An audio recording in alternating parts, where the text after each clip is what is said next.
దేశవ్యాప్తంగా రాహుల్ గాంధీకి సంబంధించిన చర్చ, ఓట్ల చోరీకి సంబంధించి రాహుల్ గాంధీ చేస్తున్న పోరాటానికి సంబంధించిన చర్చ, ఓట్ల చోరీ జరిగింది అనే దానికి సంబంధించి రాహుల్ గాంధీ బయటపెట్టిన ఆధారాలపైన చర్చ చూస్తున్నాం.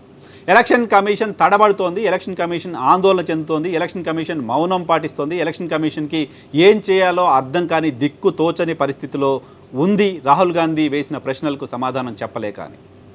సో రాహుల్ గాంధీ మహారాష్ట్రకు సంబంధించి, బెంగళూరుకు సంబంధించి, ఇతర రాష్ట్రాల్లో ఓట్ల చోరీకి సంబంధించిన డీటెయిల్స్ని ఎలక్షన్ కమిషన్ ఇచ్చిన డీటెయిల్స్ని బేస్ చేసుకుని ప్రశ్నిస్తూ ఉన్నారు.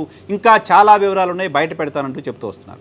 సో రాహుల్ గాంధీకి సంబంధించిన చర్చ, రాహుల్ గాంధీ మాట్లాడిన మాటలపైన ఓ పాజిటివ్ చర్చ దేశవ్యాప్తంగా ఉంటే, ఆంధ్రప్రదేశ్కి సంబంధించిన వైఎస్ఆర్ కాంగ్రెస్ పార్టీ మాత్రం రాహుల్ గాంధీ పైన ఫైర్ అవుతోంది. రాహుల్ గాంధీ చేస్తున్న పోరాటం కన్వీనియంట్గా ఉంది, దేశం కోణంలో లేదు, తెలుగుదేశం కోణంలో ఉంది. జగన్మోహన్ రెడ్డి చెప్తూ ఉన్న మాట, జగన్మోహన్ రెడ్డి చెప్తున్న దాని ప్రకారం, జగన్మోహన్ రెడ్డి లాజిక్ ప్రకారం ఆంధ్రప్రదేశ్లో కూడా ఓట్ల చోరీ జరిగింది. ఆంధ్రప్రదేశ్లో ఈవీఎంలకు సంబంధించిన అనుమానాలు ఉన్నాయి.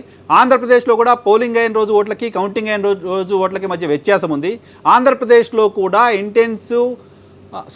స్పెషల్ ఇంటెన్సివ్ కేర్ పేరుతో, సర్ పేరుతో ఓట్ల చోరీనో, ఓట్ల యాడింగో జరిగింది అనే అనుమానాలని జగన్మోహన్ రెడ్డి వ్యక్తం చేస్తూ, ఎందుకు ఆంధ్రప్రదేశ్ వ్యవహారాల్ని, ఆంధ్రప్రదేశ్కి సంబంధించిన అక్రమాలపైన రాహుల్ గాంధీ ప్రశ్నించట్లేదు? కర్ణాటక గురించి మాట్లాడతారు, మహారాష్ట్ర గురించి మాట్లాడతారు, ఆంధ్రప్రదేశ్ ప్రస్తావన రాహుల్ గాంధీ ఎందుకు తీసుకురావట్లేదు? ఆంధ్రప్రదేశ్లో ఎన్డీఏ సర్కారే ఉంది కదా.